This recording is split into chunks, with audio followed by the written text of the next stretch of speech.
Ele veio flutuando de lado. Ele estava vestindo roupas pretas. E eu estava olhando para o prédio e vi um número 6 no topo, onde havia um gigantesco 6 triplo iluminado em vermelho. E eu olhei de um lado para o outro e ele começou a sorrir. Há muito tempo tem se falado sobre o lado obscuro e assustador da indústria de Hollywood. E muitas são as teorias de conspiração que se espalham na internet, com boatos de que celebridades como atores, produtores, cantores e diretores fazem parte de sociedades secretas que realizam atos terríveis em busca de fama, sucesso, poder e a tão sonhada juventude eterna. Algumas pessoas acreditam que essas teorias não passam de invenções que só têm o objetivo de difamar famosos e prejudicar os seus trabalhos. Já outras realmente acreditam que muitos desses famosos têm ligação com algum tipo de entidade maligna ou força espiritual oculta. Mas e quando essas denúncias surgem dos próprios bastidores de Hollywood, com pessoas de lá de dentro compartilhando suas experiências perturbadoras envolvendo colegas famosos? Essas experiências variam desde ligação com tráfico e exploração sexual de menores, abusos psicológicos e até envolvimento com seitas satânicas. E no vídeo de hoje eu vou mostrar para você um testemunho muito impactante do ator e diretor Mel Gibson, que além de ter estrelado muitos filmes de sucesso no passado, ficou mundialmente conhecido por dirigir o filme Paixão de Cristo, que até hoje foi o filme que melhor conseguiu retratar o sacrifício e a morte de Jesus Cristo.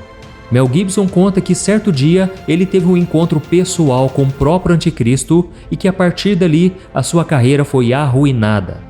Será que esse ator realmente esteve frente a frente com aquele que, segundo a Bíblia, assumirá o poder sobre a terra e dominará a humanidade durante o período da grande tribulação? Fique comigo até o final porque eu vou te contar como foi esse encontro, o que aconteceu com a carreira de Mel Gibson desde então, e no final eu vou dar a minha opinião sobre essa pessoa ser o possível anticristo. Mas antes de começar, eu só peço que você se inscreva no meu canal, é só você clicar no botão inscrever-se que está embaixo do vídeo e depois ative o sininho da notificação, porque eu quero te ajudar na caminhada com Deus todos os dias, ok? Então vamos começar. Mel Gibson nasceu nos Estados Unidos e ele ganhou fama internacional no final da década de 1970 com o filme Mad Max. Uma produção de baixo orçamento, mas que conquistou o mundo inteiro e elevou o jovem ator ao cenário de uma das grandes estrelas do cinema. A partir daquele momento, ele se tornou um dos talentos mais desejados por produtores e diretores de filme dos Estados Unidos e acabou contracenando com atores e atrizes muito famosos na época. Em 1987 veio um outro filme que fez muito sucesso, inclusive aqui no Brasil. Quem não se lembra de Máquina Mortífera, não é mesmo? E o sucesso de Mel Gibson não parava de crescer. Ele fez dezenas de outros filmes de sucesso, emprestou sua voz para desenhos animados como Pocahontas da Disney, entre tantos outros trabalhos de sucesso. Mas o auge de Mel Gibson ainda estava por vir. No ano de 1996, ele ganhou os Oscars de melhor ator e melhor diretor com o filme Coração Valente, que conta a história da batalha pela independência da Escócia no século XIII. William Wallace, o personagem de Mel Gibson, entra na batalha e se apaixona pela luta pela liberdade do seu país depois que a sua esposa é brutalmente assassinada pelo exército inglês. Hollywood e o mundo esperava que a partir desse momento Mel Gibson se tornasse um dos maiores nomes da história do cinema, ao lado de Steven Spielberg, por exemplo. Mas pouco tempo depois, o ator que era querido por todos começou a ter o seu nome envolvido em uma série de escândalos e polêmicas ligados ao uso de álcool e problemas de controle de raiva. O estranho é que apesar de todas as notícias que os canais e as revistas de fofoca publicavam, Mel Gibson continuava aparecendo calmo e carismático em entrevistas, passeios pelas ruas, sem nunca ofender ou agredir alguém. Mas os escândalos continuavam surgindo. Ele foi preso por dirigir embriagado, acusado de fazer comentários preconceituosos contra pessoas negras e teria feito ameaças contra sua ex-esposa. E infelizmente, essa sequência de acusações negativas fizeram com que a rejeição do público por Mel Gibson aumentasse de forma assustadora, fazendo com que o ator não fosse mais chamado para participar de nenhum grande filme. O estranho é que outras estrelas de Hollywood na mesma época eram acusadas de terem cometido coisas muito piores e nada acontecia. Enquanto isso, Mel Gibson ia desaparecendo do mapa de Hollywood.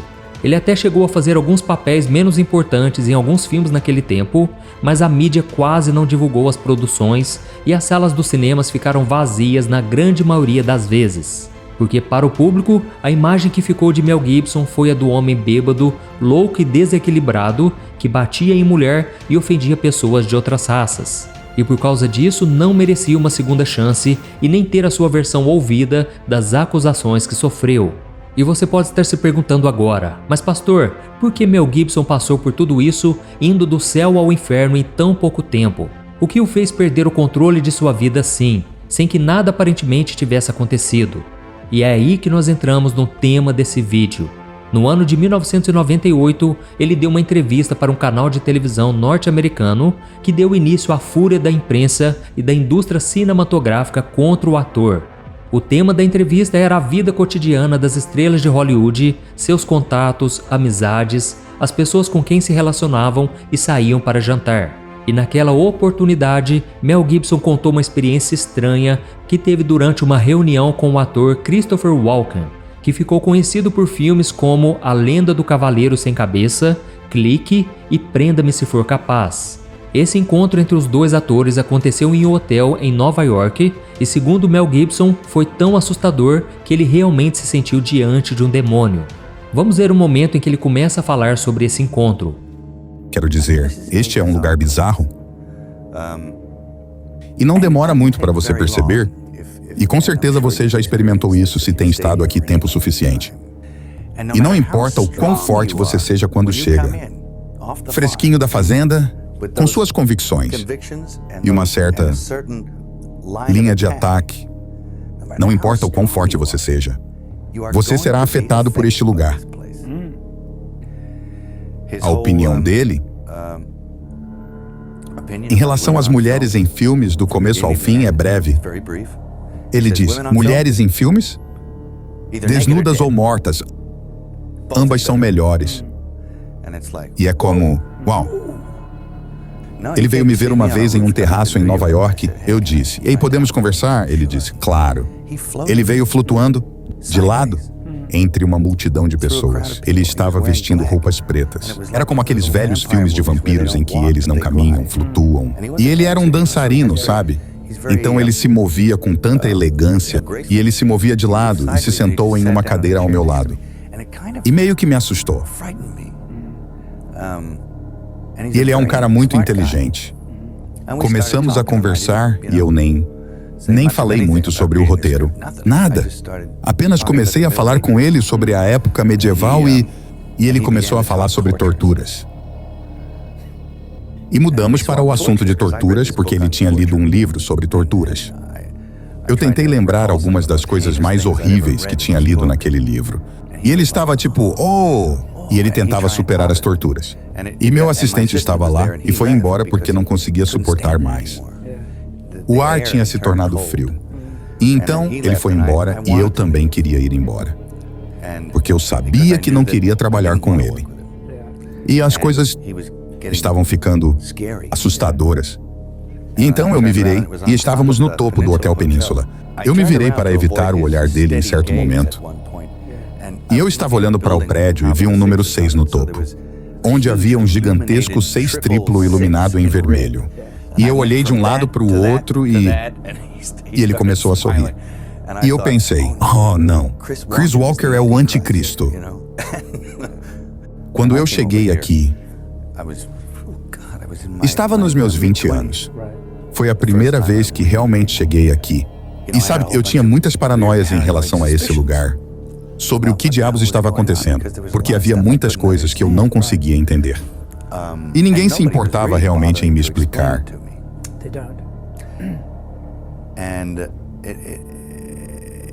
E eu formei muitas opiniões sobre esse lugar e sobre as pessoas dele.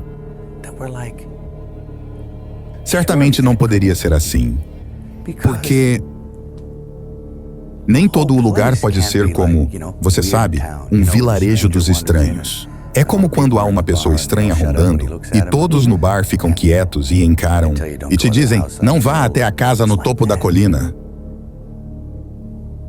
E então você vai lá e pensa, não, estou errado. Ou seja, foi apenas um pensamento louco.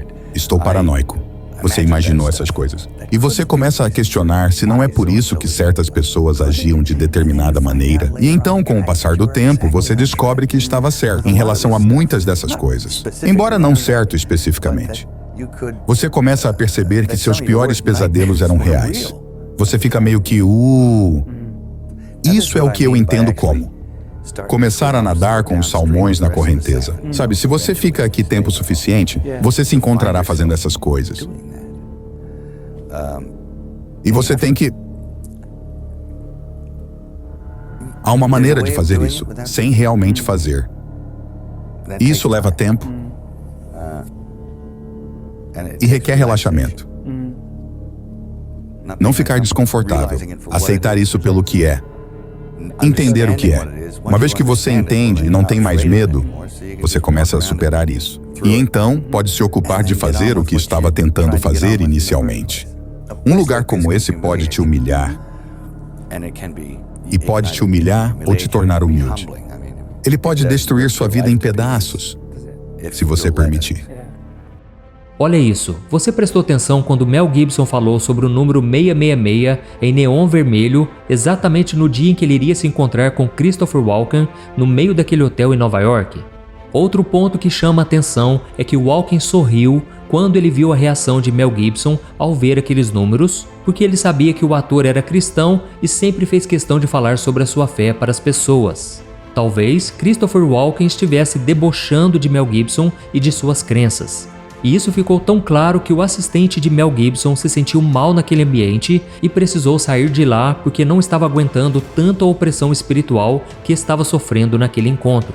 E após aquela reunião, Mel Gibson e Christopher Walken nunca mais se encontraram, muito menos trabalharam juntos em nenhum projeto. E o pior, a partir daí tudo começou a dar errado na vida de Mel Gibson por muito tempo, como você pôde ver. Durante anos, ele foi acusado, julgado pela mídia e pelas pessoas. E certa vez, a atriz Whoopi Goldberg foi a público defender o seu amigo, dizendo que ele nunca foi racista, como todos estavam dizendo. A vida de Mel Gibson só começou a mudar no ano de 2004, quando Mel Gibson produziu o filme Paixão de Cristo. Ele queria lembrar o mundo inteiro de que Jesus veio à Terra não apenas para falar de paz e amor.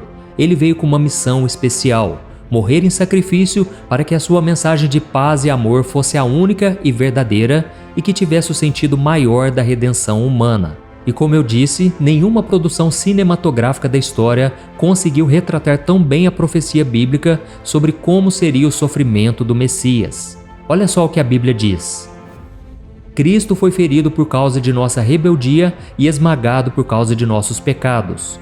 Sofreu o castigo para que fôssemos restaurados e recebeu açoites para que fôssemos curados.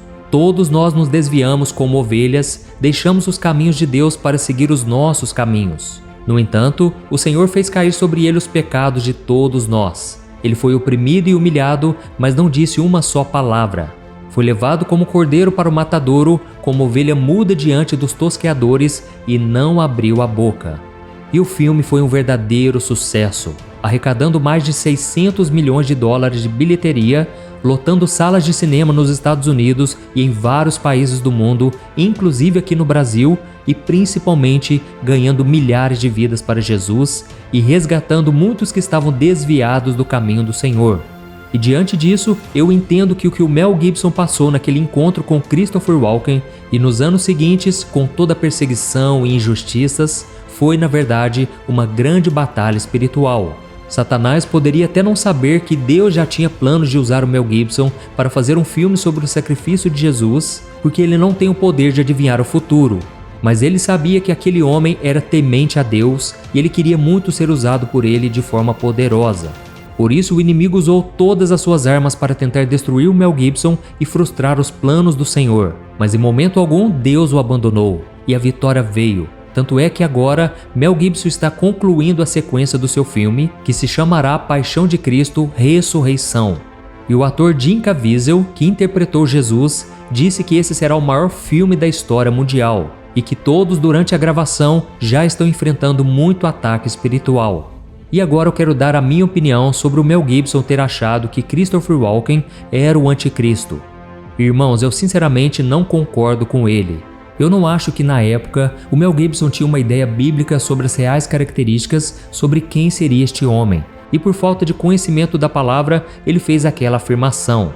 A palavra de Deus diz que o anticristo será um homem muito poderoso e influente, um ser carismático e muito bem articulado nos campos da política e da religião. E ele vai conseguir enganar as pessoas e as obrigará a adorá-lo.